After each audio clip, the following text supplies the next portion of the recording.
नमस्कार दोस्तों, आज मैं आपके लिए जो ग्राम विकास अधिकारी का जो पेपर हुआ था वो 27/12/2021 को हुआ था। उसके राजस्थान जीके के प्रश्न उत्तर लेकर के आया हूँ जो आपके आगामी एग्जाम ग्राम विकास के लिए फायदेमंद होगा। तो चलिए शुरू करते हैं। पहला क्वेश्चन है, वाद्य यंत्र जो कच्ची कोडी नृत्य में बजाया जाता है वो कौन सा है? अलगोजा, झांझ, सुरनाई या कमायचा? तो इनमें से कौन सा है जो उत्तर सही हो जाएगा? यानी कच्ची कोडी नृत्य में जो झांझ वाद्य यंत्र है वो उपयोग किया जाता है, और झांझ वाद्य एक घनवाद्य यंत्र है। और इसी तरीके से कमायचा है वो सारंगी के समान होता है और इसमें 17 तार होती हैं। और यह वाद्य यंत्र कमायचा है मंगनियार जाति का वाद्य यंत्र है। साकरखा मंगनियार इसके प्रसिद्ध वादक भी हैं। इस तरह अलगोजा है यह राजस्थान का राज्य वाद्य यंत्र है, और रामनाथ चौधरी नाक से अलगोजा बजाने में प्रसिद्ध भी हैं। सुरनाई की बात करते हैं तो ये मांगलिक अवसरों पर बजाया जाता है, और पेप्पे खा इसके प्रसिद्ध कलाकार हैं। तो इनके जो प्रसिद्ध कलाकार हैं उनके नाम आपको याद रखने हैं। अगला क्वेश्चन हमारे पास है, लोक नाट्य चार वेद किस शहर से संबंधित हैं? तो लोक नाट्य कौन से शहर से संबंधित है? उदयपुर से, अलवर से, टोंक से या भरतपुर से? तो इसका जो सही उत्तर होगा वो हो जाएगा टोंक। और इसका जो प्रारंभ किया था वो अब्दुल करीम खान निहंग ने इसको प्रारंभ किया था। अगला क्वेश्चन है, निम्नलिखित में से कौन सा युगल नृत्य है? तो युगल नृत्य के बारे में बता रहे हैं जिसमें स्त्री और पुरुष दोनों साथ साथ मिलकर के नृत्य करते हैं। तो चरी नृत्य होता है, या संक्रिया नृत्य, या मांदल नृत्य, या गिंद्र नृत्य? तो इसमें जो संक्रिया नृत्य है वो एक युगल नृत्य है।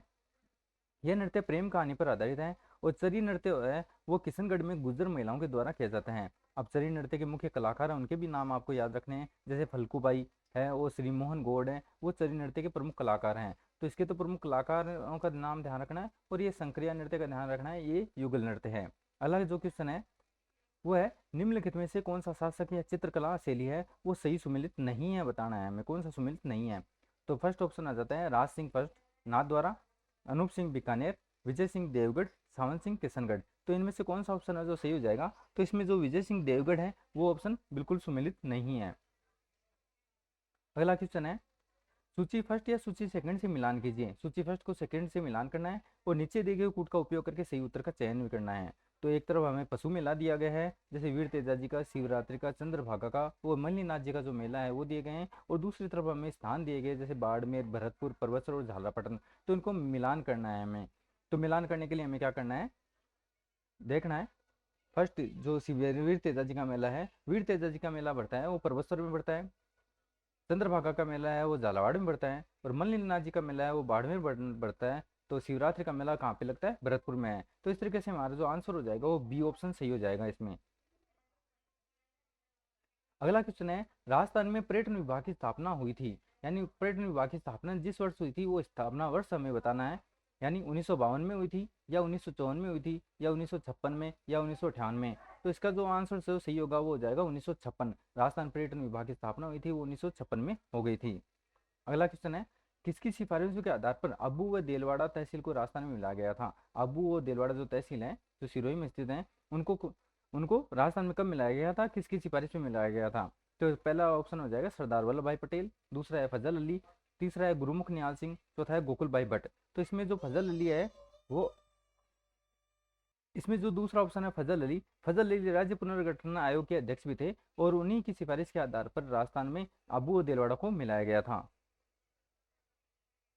अगला क्वेश्चन है, गियर्सन ने किस बोली को भीलों की बोली की संज्ञा दी है? तो गियर्सन है उन्होंने किस बोली को, कौन सी बोली है जिसको भीलों की बोली कहा है? अहिरवाटी को, डिंगल को, या नीमाड़ी को, या वांगड़ी को? तो भील है हमारी दक्षिण दिशा में निवास करते थे।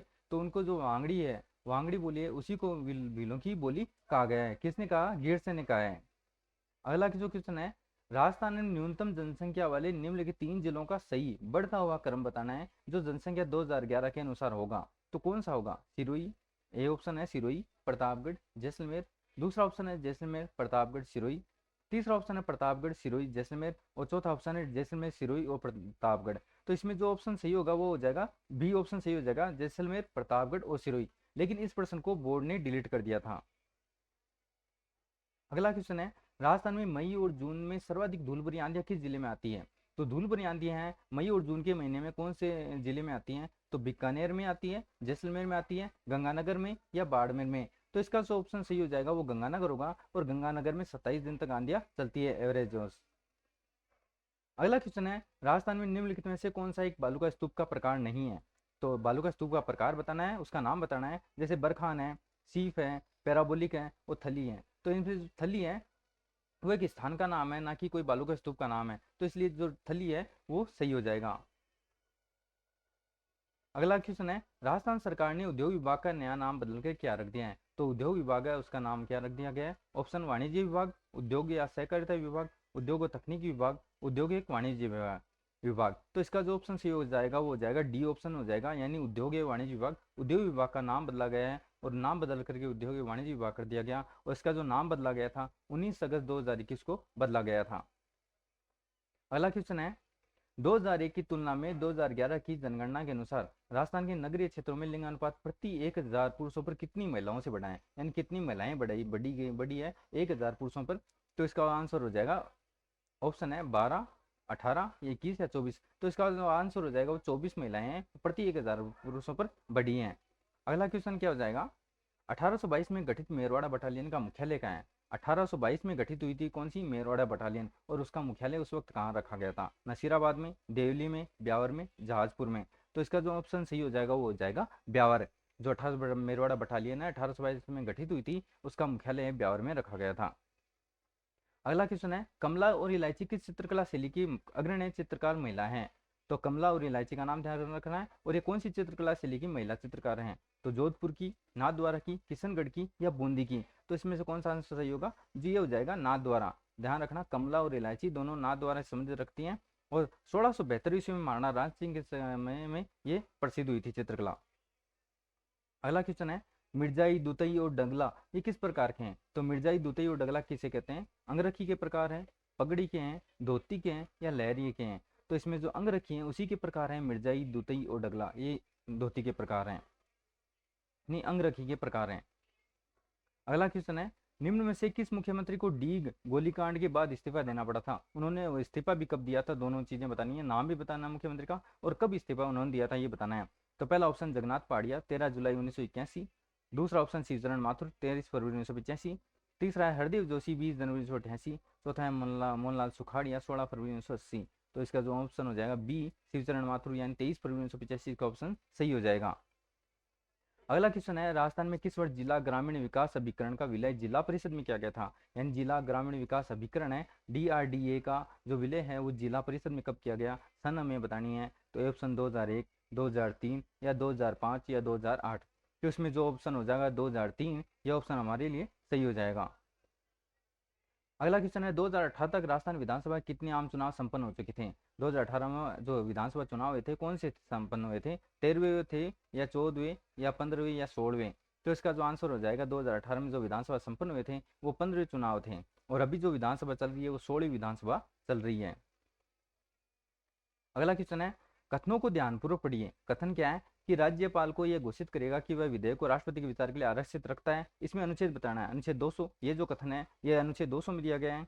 तो ये बात सही है या गलत? तो ये बिल्कुल सत्य है कि अनुच्छेद 200 में दिया गया है कि वह विधेयक को राष्ट्रपति के विचार के लिए आरक्षित रखता है। दूसरा कथन है, राष्ट्रपति राज्यपाल को निर्देश देगा कि वह विधेयक को सदन में को लौटा दे।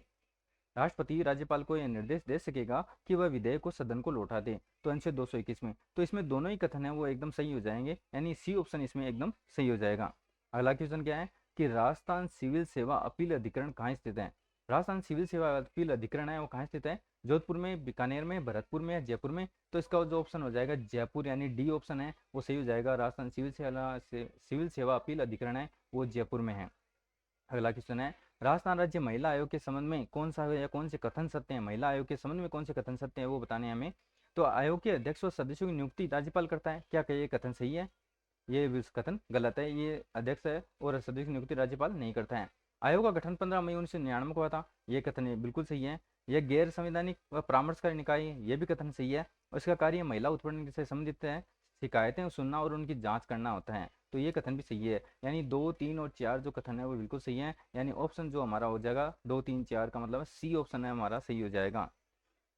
अगला क्वेश्चन है, राजस्थान में लोकायुक्त और वार्षिक प्रतिवेदन किसको प्रस्तुत किया? जो लोकायुक्त होते हैं राजस्थान में वो किसको अपना प्रतिवेदन है वार्षिक स्तर पर सौंपते हैं? तो राष्ट्रपति को सौंपते हैं, राज्यपाल को सौंपते हैं, मुख्यमंत्री को या उच्च न्यायालय को सौंपते हैं? तो इसका जो ऑप्शन सही हो जाएगा कि लोकायुक्त वार्षिक प्रतिवेदन अपना राज्यपाल को सौंपते हैं। ऑप्शन जो बी है इसमें एकदम सही हो जाएगा। अगला क्वेश्चन है, वर्ष 2020 तक राजस्थान में पंचायती राज संस्थाओं के लिए कितनी बार चुनाव आयोजित किए गए हैं? वर्ष 2020 तक पंचायती राज संस्थाओं के कितनी बार चुनाव आयोजित किए गए हैं? 5 बार, 9 बार, 10 बार या 11 बार? तो इसमें जो ऑप्शन सही होगा वो हो जाएगा 11 बार। पंचायती राज चुनावों का आयोजन है वो 11 बार किया जा चुका है। अगला क्वेश्चन है, अनुसूचित क्षेत्र विस्तार अधिनियम 1996 का संबंध किससे है? कौन सा? अनुसूचित क्षेत्र विस्तार जो अधिनियम है 1996 उसका संबंध किससे है?